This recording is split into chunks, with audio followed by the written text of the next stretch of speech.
आज की इस वीडियो के अंदर मैं आपको पीवीसी केबल और एक्सएलपीई केबल क्या होती है, इनके बीच में क्या डिफरेंस होता है, इसके अलावा कौन सी केबल को किस जगह लगाया जाता है, यह सभी बताने वाला हूँ। इसके अलावा दोस्तों कुछ केबल ऐसी भी होती है जिसके ऊपर पीवीसी भी आपको लिखा हुआ देखने को मिलता है, साथ ही साथ एक्सएलपीई भी लिखा हुआ देखने को मिलता है। तो आखिरकार ऐसा क्यों है, इसके ऊपर भी हम बात करने वाले हैं। तो चलिए बिना ज्यादा देरी करे वीडियो को स्टार्ट कर लेते हैं। दोस्तों वीडियो के स्टार्टिंग में हम सबसे पहले कुछ मिस्टेक्स के ऊपर बात करते हैं जो कि हम सभी के द्वारा की जाती है। सबसे पहली गलती हम सभी के साथ में ये होती है कि वो एक्सएलपीई केबल और पीवीसी केबल में जो अंतर पता करते हैं वो ऐसे समझते हैं कि जिस केबल में हमारा इस तरीके से व्हाइट इंसुलेशन होता है और फिर इसके ऊपर हमारी इंसुलेशन स्क्रीन को अगर लगाया जाता है तो उस तरीके की केबल हमारी एक्सएलपीई केबल होती है। और बाकी जितनी भी केबल होती है, जैसे आपको ये दिख रही है, इसके अंदर आपको कोई भी ऐसा व्हाइट इंसुलेशन या फिलर देखने को नहीं मिल रहा, तो हमारी ये पीवीसी केबल बोल देंगे। इसके अलावा अगर आप इस केबल को भी देखोगे तो इसको भी वो पीवीसी केबल बोल देंगे। अगर यहाँ पर आपको कोई भी व्हाइट फिलर देखने को मिलेगा तो ये एक बहुत बड़ी गलती है, आपको यह नहीं करनी है। हमारा ये व्हाइट फिलर को देखकर हम नहीं पता कर सकते कि वो केबल एक्सएलपीई या फिर पीवीसी है। इसके अलावा दूसरी गलती जो लोगों के द्वारा की जाती है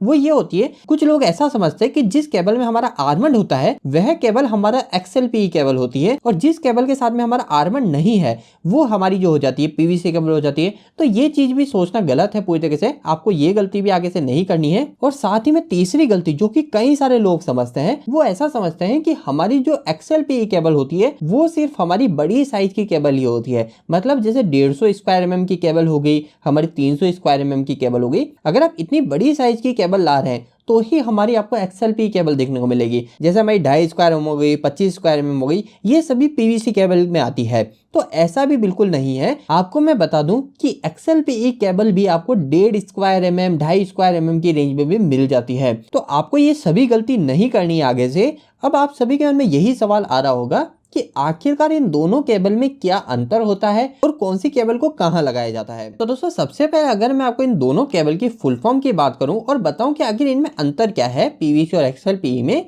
तो पीवीसी केबल दोस्तों उस केबल को बोला जाता है जिस केबल में हमारा जो इंसुलेशन के लिए जो मटेरियल यूज किया है वो पीवीसी यूज किया है। और एक्सएलपीई केबल उस केबल को बोला जाता है जिसके अंदर हमारे इस कंडक्टर में जो इंसुलेशन लगाया गया है ये हमारा इंसुलेशन हमारा एक्सएलपीई लगाया हुआ है। पीवीसी की जो फुल फॉर्म होती है वो होती है हमारी पॉलीविनाइल क्लोराइड और एक्सएलपीई की फुल फॉर्म होती है हमारी क्रॉस लिंक पॉलीएथिलीन। अब जैसा कि मैंने आपको बताया, जो पीवीसी हो गया एक्सएलपीई हो गया, इन दोनों मटेरियल का जो उपयोग किया जाता है वो हमारे इंसुलेशन के लिए किया जाता है।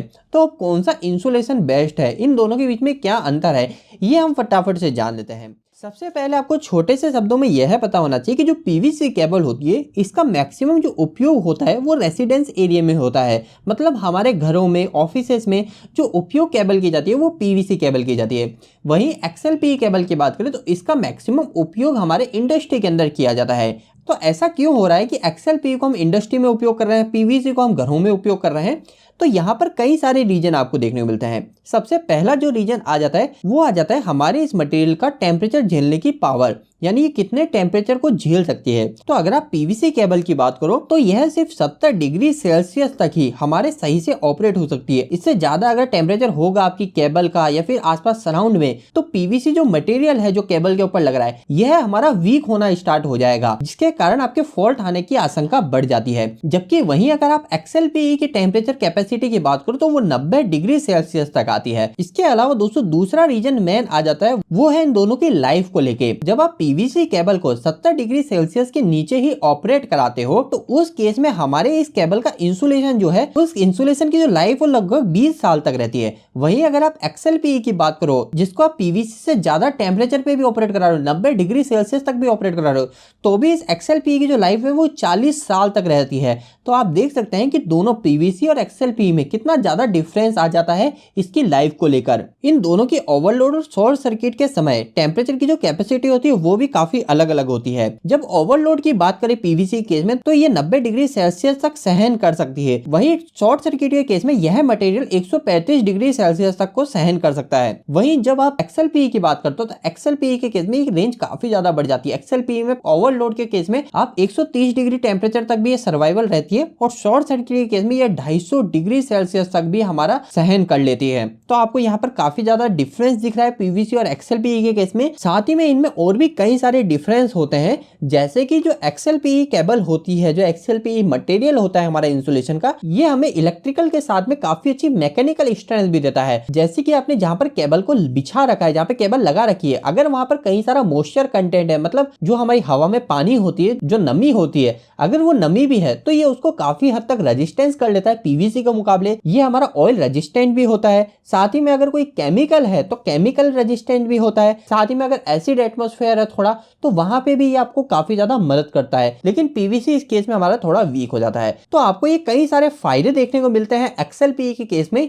इसी वजह से आप देखोगे कि इंडस्ट्री के अंदर मोस्टली जो केबल उपयोग की जाती है वो XLPE इंसुलेशन की जाती है। अब हम अगले सवाल पे बात करते हैं कि आप कैसे पहचानोगे कि आपकी जो केबल है वो XLPE है या फिर PVC है। तो आपकी जो भी केबल होती है, इस केबल के ऊपर ही लिखा होता है, जहां पर इसके स्क्वायर mm लिखे होते हैं ना, कि ये केबल जो है इसके अंदर जो कंडक्टर वो कितने स्क्वायर mm का है, वहां पर ही आपको और भी कई सारी चीजें लिखी होती है। जैसे अगर मैं इस फोटो को बड़ा करके आपको दिखाऊं तो आप यहाँ पर साफ साफ देख सकते हो। सबसे पहले यहाँ पे लिखा हुआ है CU, मतलब कि इसके अंदर जो कंडक्टर है वो है हमारा कॉपर का, यहाँ पर आपको दिख भी रहा है कॉपर।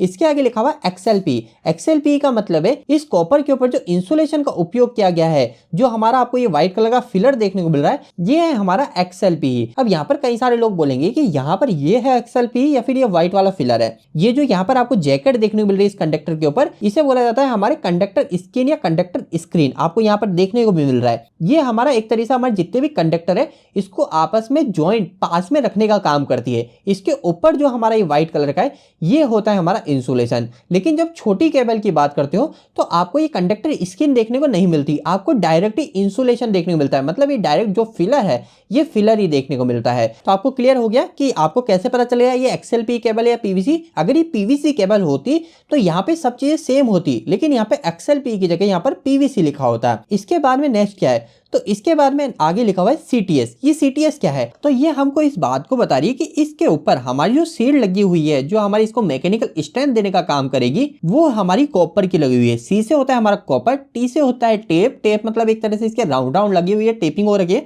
और S का मतलब हो गई हमारी सील्डिंग, या आप इसे सील्ड बोल सकते हो। तो इस केबल के अंदर हमें कॉपर की सील्ड देखने को मिल रही है, इसलिए यहाँ पर आपको CTS लिखा हुआ देखने को मिल रहा है, मतलब कॉपर टेप सील्ड। इसके आगे दोस्तों आपको PVC लिखा हुआ देखने को मिल रहा है। यहाँ पर मैंने आपको स्टार्टिंग में ही बोला था कि कई सारी केबल ऐसी भी होती है जिसके अंदर आपको XLPE देखने को मिलता है, साथ ही साथ PVC भी लिखा हुआ देखने को मिलता है। तो वो चीज आपको यहीं पर ही देखने को मिल रही है। यहाँ पे XLPE लिखा हुआ है, यहाँ पे PVC लिखा हुआ है। तो इसका मतलब क्या है, तो दोस्तों इसका मतलब यह है कि हमारा जो यहाँ पे आउटर जो इंसुलेशन दिया गया है इस केबल को, वो हमारा PVC का दिया गया है। जो अंदर का जो इंसुलेशन है वो तो है हमारा XLPE, लेकिन आउटर जो इंसुलेशन है वो है हमारा PVC। तो आपको क्लियर हो गया कि आखिरकार XLPE केबल और PVC केबल क्या होती है और इसके बीच में क्या अंतर होता है। अब हम हमारे एक फाइनल वर्डिक्ट पे आते हैं कि आखिरकार कौन सी कंडीशन में हमारी PVC केबल का इस्तेमाल किया जाना चाहिए और किस कंडीशन में हमारा XLPE केबल का इस्तेमाल किया जाता है।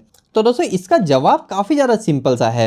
जब आप PVC केबल की बात करते हो तो इस इंसुलेशन में भी आपको कई सारे बेनिफिट देखने को मिलते हैं। जैसे कि हमारी PVC केबल काफी ज्यादा फ्लेक्सिबल होती है, ड्यूरेबल भी होती है, मतलब मजबूत भी होती है ये भी। और सबसे अच्छी बात कि हमारी जो PVC केबल होती है आपको एक कम रेट में देखने को मिल जाती है। और इसी वजह से इस PVC केबल का जो उपयोग होता है वो हमारे मैक्सिमम जितने भी इंडोर एप्लीकेशन होते हैं, जैसे हम घरों में वायरिंग की बात करते हैं, तो उन सभी जगह हम PVC केबल का उपयोग करते हैं। क्योंकि घरों के अंदर हमारे ना ज्यादा वोल्टेज जा रहे होते हैं, ना ही हमारा ज्यादा करंट फ्लो हो रहा होता है वायर में, जिसकी वजह से हमारी जो हीटिंग होती है केबल के अंदर वो कम होती है। तो इसी वजह से हमारे घरों में PVC केबल का इस्तेमाल कर लिया जाता है। लेकिन जब बात आती है इंडस्ट्री की, तो वहां पे हमेशा प्राथमिकता दी जाती है XLPE को। XLPE को इसलिए दी जाती है क्योंकि XLPE जो मटेरियल है इंसुलेशन के लिए, ये हमारा एक तरह से आप ये समझ ले सकते हो कि ये हमारा एक तरह से सुपीरियर मटेरियल है, जो कि हमारी केबल को काफी अच्छी इलेक्ट्रिकल और मैकेनिकल स्ट्रेंथ देता है। और इलेक्ट्रिकल और मैकेनिकल स्ट्रेंथ होना इसलिए भी जरूरी है इंडस्ट्री के अंदर, क्योंकि आप सभी को पता है इंडस्ट्री के अंदर कितनी सारी केबल एक साथ में बिछी हुई होती है, और इस वजह से हमारी इन केबल में हीटिंग काफी ज्यादा होती है। जो एक केबल की हीटिंग है वो दूसरी केबल में जाती है, तो यहाँ पे सराउंडिंग में काफी ज्यादा हीट हो जाती है। तो हमें एक ऐसे इंसुलेशन की रिक्वायरमेंट होती है केबल पे